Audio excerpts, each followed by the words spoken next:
What happens when you get a person with 1,000-year vision just at the time when technology might finally be able to replicate the complexities of biology? You get the TeslaBot. To say it could be game-changing is a massive, massive understatement. It could be life-changing. Let's take a look.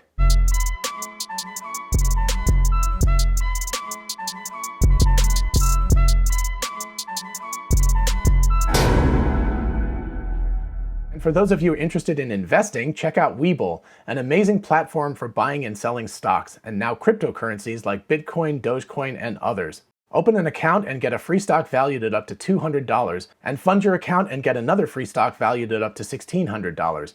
Check out the link in the description and help the channel at the same time. Hey y'all, it's Dr. Know-It-All. I want to start off by putting in a giant disclaimer here. This is a very speculative episode, so if you're not into that kind of stuff, you can just skip this one and move on to the next one. But I hope a lot of you will be interested in this. We're going to think about 1,000 years into the future. We're going to think mostly about the near future, but we're going to think about long-term stuff. And I'm going to use my phone here as a little cheat sheet because I've got some notes on here. Anyway, so I wanted to make sure that that was clear from the beginning. Obviously, none of this is factual. I'm thinking about the future, and that's always open to debate in terms of what that is. All right, this also has to do with Tesla's Q4 earnings call, and also I've been thinking about this quite a bit, especially since Tesla announced the TeslaBot back in August, but Dave Lee also just did an episode this morning as I'm recording this. I think I won't release this till Sunday, so anyway, it'll be a couple of days out of date by then. But anyway, he had an excellent episode too.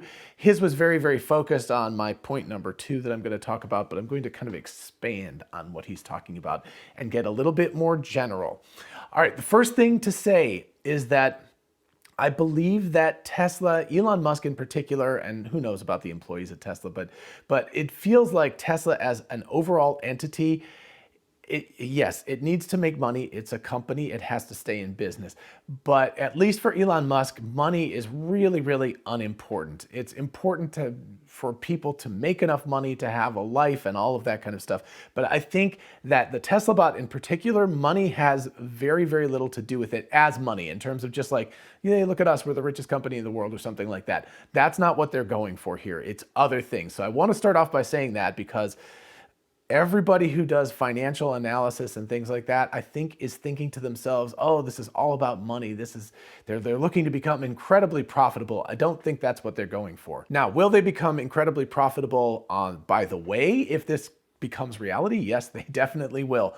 Connecting the Dots has a CTO friend who keeps calling Tesla the next CHOAM, or the first CHOAM, I guess. And CHOAM is Combined Honnet Ober something mercantile from Frank Herbert's Dune. And I think that that is a pretty good analogy to what could actually happen. She is very much of the opinion that, you know, it's not a definite case, but let's call it the hyperbole case, that Tesla could essentially take over the world. And I think you're going to see from my discussion points here how that could actually happen and why that's not just something that's, you know, complete hyperbole. So anyway, the first thing that we need to talk about, and this is going to seem very, very weird, is time horizons, right? That's the foundation of what I'm talking about today. So let's just walk through time horizons. Most mammals, just like take your average dog or cat or something like that, they think in terms of minutes. They think about the next few minutes. If they're hungry, I mean, just imagine not a domesticated animal, but like a wolf outside, right? The wolf becomes hungry. The wolf says, geez, I better go, you know, eat. It gets together the pack. They go and start looking around for something to hunt down and eat, right? So they'll think maybe up to an hour or something, but they think mostly in terms of a few minutes ahead of them. Wall Street thinks about a couple of hours. That's about what they seem to think about. That's their time horizon. So one of the reasons I think I'm a bad investor is because I don't think like Wall Street. I really tend to think in terms of much longer scales too. Actually, that might make me a very good investor, but it doesn't make me a good short-term investor. I don't make money in the short term. Anyway, good CEOs of companies probably think on the order of about a year in general. Great CEOs of companies might think about on the order of 5 years. That's a very long time for a CEO to be thinking about and doing strategic execution and stuff. Academics, more my field of work, might, generally speaking, might think in terms of decades, right? Look at the James Webb Space Telescope, for example. That was started and proposed, and I believe it was as far back as the 90s. So it's been, 2.5+ decades that that project has been underway. People have made their entire careers out of the James Webb Space Telescope. And, hoping it goes 10 or 12 or 14 years of service life, that's another decade, right? So scientists, academics, philosophers tend to think in terms of decades and stuff. But Elon Musk, according to Joe Justice, and if you haven't seen it, you should definitely watch my interview with him. It's amazing. So I'll definitely put it there. I'll probably put it at the end of this video also, because I think it's a good companion to this one. Anyway, Elon Musk thinks in terms of 1,000 years.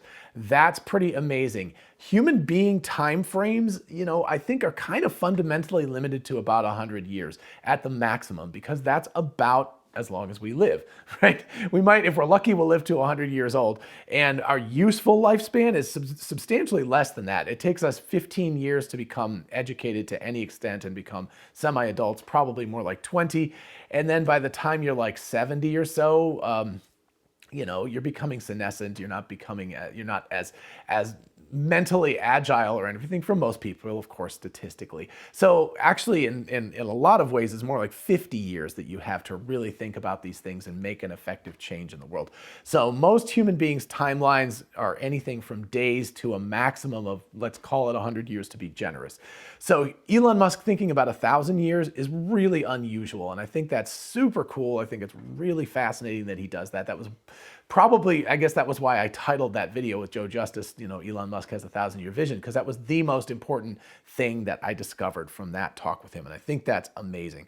So anyway, all right, what does all of this have to do with anything? Well, even a 1,000-year vision has to start somewhere, right? So what I'm going to talk about is kind of a sequence of distances from now, right? So if we start at early 2022 and we start working our way out to more like 1,000 years. So the TeslaBot, again, none of these missions are to make money. They will make money on this, and of course they have to in order to be able to keep building TeslaBots, but that's not the fundamental reason why. All right, so the 3 reasons to build the TeslaBot are: number 1, labor. There is a huge shortage of human capital and an even bigger shortage in terms of talent capital, and Tesla is very aware of this stuff. Number 2 is to save us from the evil AGI robots, and that's what Dave Lee was talking about in his video, and I'll definitely put a link to that in the description. And number 3 is Mars. So number 1, the labor shortage one, is the shortest term issue. It will obviously have an effect longer term, but I'm just saying it will have an immediate effect, a very, very short term effect. And I think what we need to do is talk about full self-driving a little bit here, and it'll become clear what the connection is in just a second. Anyway, last night Elon tweeted that Tesla is about 5 years ahead in solving full self-driving. And by the way, in the Q4 earnings call, he specifically said by the end of 2022, I am in agreement with him. He has a lot more data than I do, so I would go with his opinion, but as it happens, the two of us are pretty well matched up in terms of when we think that. I think to put some sort of a metric on this, I believe that full self-driving will become better than 90% of human drivers by the end of this year. Regulatory stuff, being better than every single human driver, being able to drive in insane conditions, things like that, not yet, but it's going to be there, and it's going to get better really fast, right? So if it's that good by the end of 2022, think about 2023 and 2024 and 2025, etc. So anyway, let's grant for the moment that Tesla will do this. They'll solve full self-driving by the end of 2022, and that's 5 years before anybody else could do it. So let's just call it, let's call it 2023, the beginning of that. That means that we're looking at the late 2020s, 27, 28, 29, before anybody else can do that. In the world of computer software, and especially things like this, that's infinitely far ahead. Who is going to wait for 5 years to have a car that can drive them? Who is going to wait for 5 years to have a car that's safer by orders of magnitude than anybody else? When it comes to things like robo-taxis, who is going to wait 5 years for another car company to produce a robo-taxi when Tesla's got them right now? And also, in conjunction with that, Elon Musk says that they absolutely will. He tweeted this just this morning at the time I'm recording this, that they will license this full self-driving technology to others. And of course, they will make money on this. Again, I don't know that they're going to try to gouge anybody, because again, part of what they're trying to do is for the benefit of society. They will certainly take their cut, and they will recoup the ridiculous costs that it has cost them to get to this part, because it has not been cheap for them to do this. But anyway, it would be unethical for them not to license this to other manufacturers because they can't produce enough cars for the world yet anyway, right? So they need to do that. And insurance agencies, because they like to not have to spend a huge amount of money, and they understand if you give them statistics, they'll be like, that is safer, that is better for us to insure. And also government agencies eventually will get behind this and force it. And you might say like, wait, that's a monopoly on full self-driving technology. Remember, this is the United States legal stuff, but I think it holds for most of the world. It is not illegal to have a monopoly. It's only illegal to abuse it. So as long as Tesla is willing to license this, they're not bullying other people, as long as they're being a reasonable partner in this, they're perfectly allowed to have a monopoly. That's a really, really important point. A lot of people are like, ooh, monopoly bad. And it's not that. Legally, monopolies are totally fine as long as you don't abuse those monopolies. To touch on the earnings call again, just a little bit, Dojo is not going to be needed to solve full self-driving. It's quite clear at this point. It'll be nice for it eventually, but it's not needed. It is going to be needed for TeslaBot eventually, at least, however. That's what I'm thinking, and that's why Elon Musk really wants it to happen.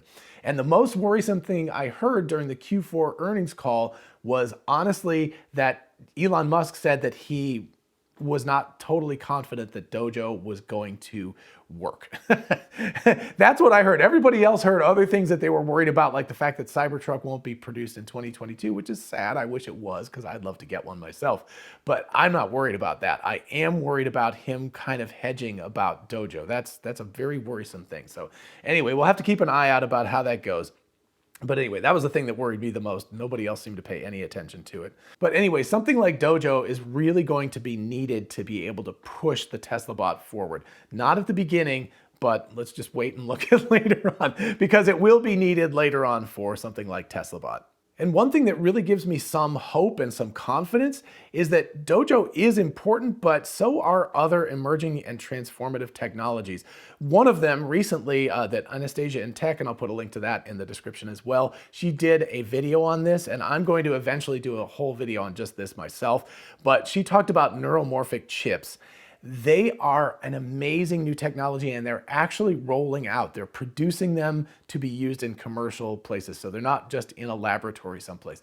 But essentially, they're more like analog computation rather than digital computation, which for a lot of applications isn't really beneficial. But when you're trying to replicate the human noggin up here, it's really important for these chips to be able to replicate the sort of analog nature of the human brain, or mammal brains, or whatever you want to call it. They have very, very low power usage requirements for the amount of training and model deployment that they can do. They're able to do one-shot learning, which is really cool. She has that thing where the guy shows like a picture of a tiger, the thing looks at it, and then it's able to determine that other tigers, pictures of tigers, are tigers. That's pretty impressive stuff. So it's going to be really important for edge computing, which is like actually in the TeslaBot. You could have a neuromorphic chip, but also for training. If you put a bunch of those together, it could become a very powerful and not too power hungry training thing. So I don't know when that technology will be ready to scale up to what we're talking about, but eventually, 5 to 10 years from now, we could be looking at these neuromorphic chips, and they could, I had done a video, and you can check that out here, about the end of the golden age of AI, but something like neuromorphic chips are exactly the kind of thing that's a huge technology bump that will allow us to kind of get over what I see as kind of a flattening of the AI expansion curve. Anyway, I'll do a video on that later. But what this gets us to is point number one, which was my labor point. Elon Musk has been all about the fact that population collapse is imminent. Tesla is always talking about how they need more labor, more labor, more labor. And they need talented and, let's say, unskilled, but that's a terrible word to use. But I'm going to get into that in just a little bit. But they need all kinds of labor. How's that? So anyway, we have a massive labor shortage, and it's going to get worse. And if we break it down at the simplest level, there's sort of do the work labor. There's stacking boxes, moving things around, screwing nuts onto bolts. This sounds like what TeslaBot 0.5 or whatever you want to call it that they're going to use internally in the factory is probably going to be something like that, right? So TeslaBot can do that with some robotics work and everything, and they've been working with robotics people, and they probably have a bunch of them in-house at this point as well. But anyway, with the current technology pretty much, and the current AI that they have for full self-driving, TeslaBot is going to be able to do that in the near future. So it's not going to be that far away if they can get all the pieces to come together correctly, that we could actually see some prototypes of these things wandering around the Tesla floor working. And that will give them a huge amount of data also, of course. And one of the aspects about this is that it's a relatively simplified environment. I know Tesla's factories are kind of chaotic because they have cell production as opposed to production lines, but you can give this thing a task, and generally speaking, if you have to move a box from point A to point B and you just have to avoid running into people and other stuff in the meantime, those two places are not going to change that much. The factory's not going to change that much. The environment is pretty consistent. So that's a pretty, relative to full self-driving, it's actually an easy task. So I think that with their current technology, they're going to be able to knock this out really fast once they have the robotics and everything, the power supply, the getting all of the electronics to work, the actuators, all of that kind of stuff is going to be challenging. But the actual techniques and stuff is really pretty simple compared to full self-driving. Then of course there's more complex labor. For example, deciding on when as well as what to do. And maybe you could take something like farming, right? Because you have to look out and you have to decide when you're going to plant your crops, when you're going to harvest your crops, as well as how to do that. And then you have to execute it. So you could imagine a robot eventually becoming a robot farmer. And already we've got tractors and things like that that do amazing stuff. They use GPS and they can cut all sorts of crazy shapes and whatever. But anyway, I'm talking about more of the mental aspect here, right? So rather than just the manual labor, they can start to do decision-making processes, and they can say like, okay, the weather looks good, and these sort of the domain experts in farming have said that when things are like this at this latitude, and we're expecting this much moisture in the air and all of that kind of stuff, that now's the time to plant. And they can make those decisions in addition to just doing basic labor. So that's one level up. And then the third level is creative work. And I'm not talking about just like being an artist or something like that, but I'm talking about complex creative solving. So engineers do this, artists do this, scientists do this. A lot of people, it's, in a lot of ways, I consider it like the most interesting kind of work as human beings. And it's going to take TeslaBot a while to get there, but eventually it should be able to do something like that. So it can take over the labor market from the bottom to the top. It can take it over from relatively simple tasks that don't require a huge amount of our best mental power, all the way up to things that are at the forefront of what we're able to do: design, execution, complex problem solving, things like that. So it will be able to do that. Already computers help a lot with this kind of stuff, but TeslaBot could eventually become an entity in its own right where it's able to make creative decisions on its own. And we're going to touch on that more a little bit later on. But right now, Tesla has been very clear that they don't have enough of any of this type of labor yet, right? And TeslaBot can help to fill that in, starting at the bottom and working its way up. So all of that will be really important to Tesla to be able to help with its labor shortage and to be able to open more factories and, maybe go out and do mining and things like that eventually. So that's all of that is important, and it's all super important to help solve the labor problem that they've got and that the world is experiencing right now too, right? There's a lot of people like restaurant workers and stuff. It's a lot of restaurants have had to close down on certain days of the week because they don't have enough employees to go and work all of the shifts they need. So there's a lot of issues going on right now that something like a TeslaBot could really help. And of course, medical stuff and taking care of elderly people. Japan's already got some things going on like that. So all of this kind of stuff is a short-term thing that TeslaBot can already help with. And of course, for these tasks, artificial general intelligence, or AGI, is not really necessary for any of this stuff, right? It can be basically like the full self-driving cars. It is a tool. It can become an incredibly smart tool, but like a computer or a self-driving car or, a wrench or something like that, or a drill or whatever, it becomes a tool, but it could become a really, really smart tool. But AGI could become very important for later versions of the TeslaBot. And AGI is where we start to touch on, will it become conscious or not? And that is an interesting thing. I'm going to do a whole episode on consciousness later because I have a lot of thoughts about it. I actually watched Lex Friedman interviewed his dad, and they touched on consciousness in that talk. And I think that was fascinating. But anyway, I've been thinking about this stuff for years. I think it's really worth a whole episode on that, talking about speculative. It's going to be super speculative. But basically, that's another video. But TeslaBot could become conscious. And functionally, it might need to approach consciousness in order to do some of these more complex tasks, because it's got to have a sense of self and a sense of purpose and all of that it generates on its own rather than being told by a person what to do. And of course, if self-awareness is an emergent aspect of complexity and these things get more and more complex, then it could actually become self-aware. And that's a dangerous inflection point. And that's what Dave Lee was talking about. That's the potential for the singularity. So again, if it's a tool, it's not a threat. It will almost certainly be smarter than us in a lot of practical ways. Already, human beings can't design computer chips anymore by themselves. It's too complicated. We need computer tools to help us do that. But at that point, the computers that are helping us design these chips are tools. They're not conscious, they're not self-aware, they're not making decisions on their own and saying like, I need to design a computer chip. We tell them to do that, so they're still a tool. But if eventually TeslaBot or something else becomes conscious, that's when we have to fret about it, because it's no longer going to be a tool, it's going to be an entity. Right? It's not inevitable that AGI will become conscious because we don't really understand what that is.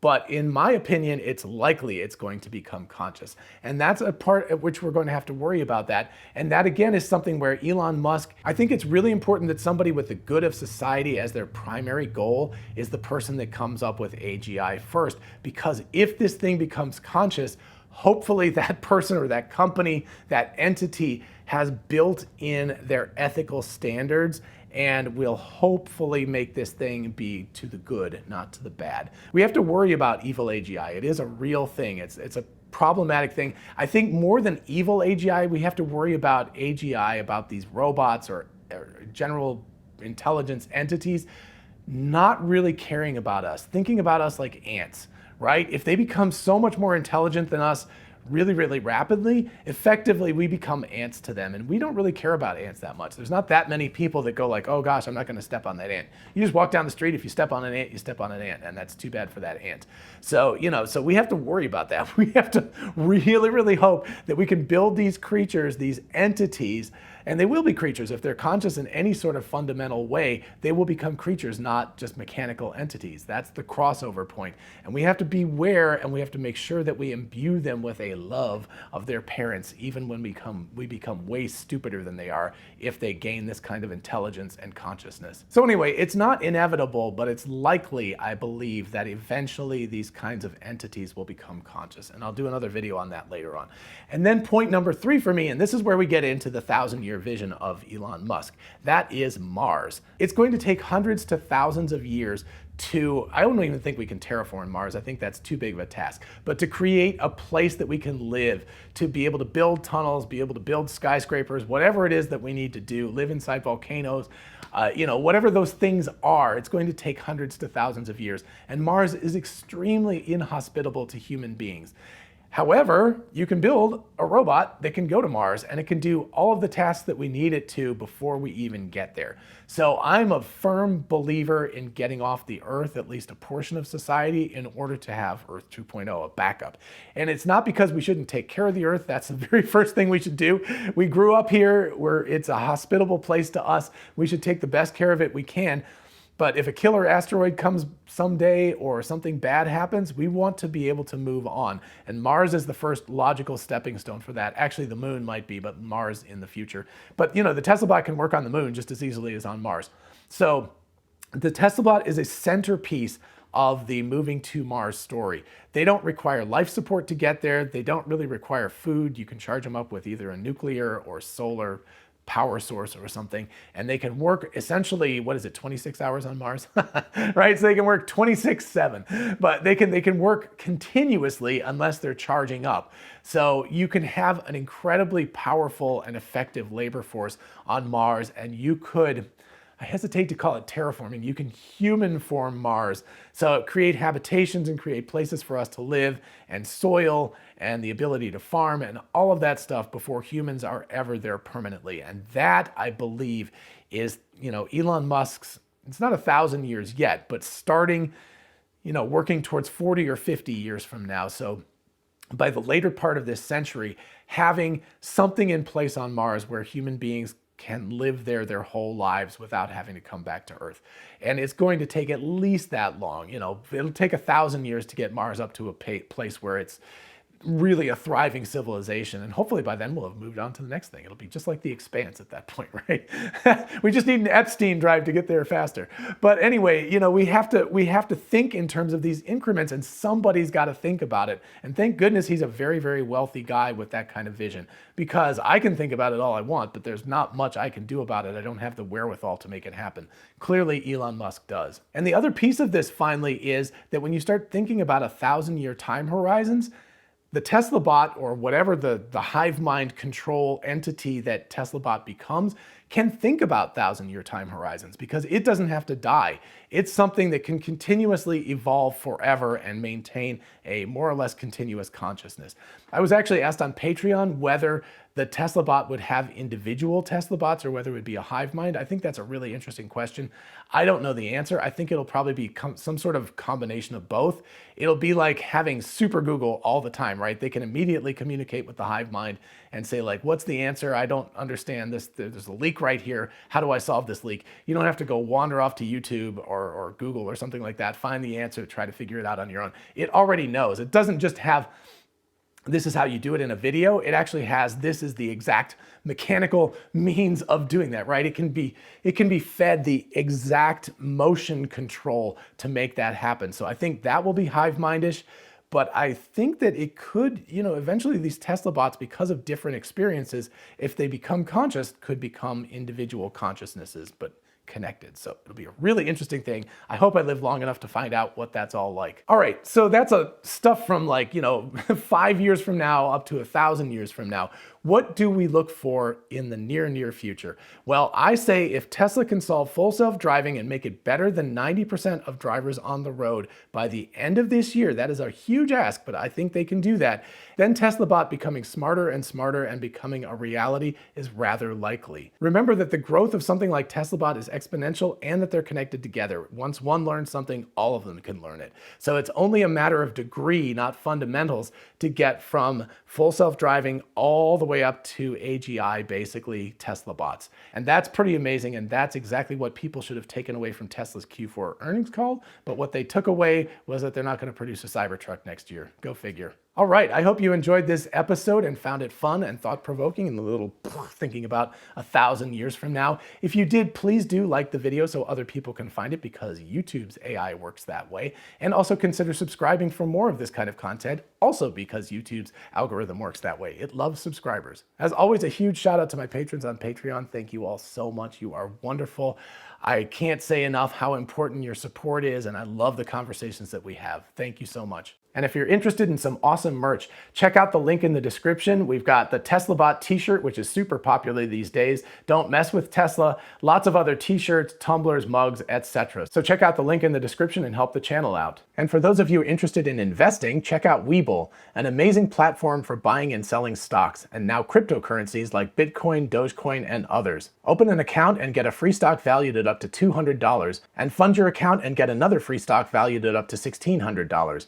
Check out the link in the description and help the channel at the same time. Thank you. And finally, don't forget we are both Tesla and Amazon affiliates. If you look in the description, you can see how going shopping for a solar roof, a power wall, or anything on Amazon helps out the channel. In the meantime, I'll see you in the next one. Bye-bye.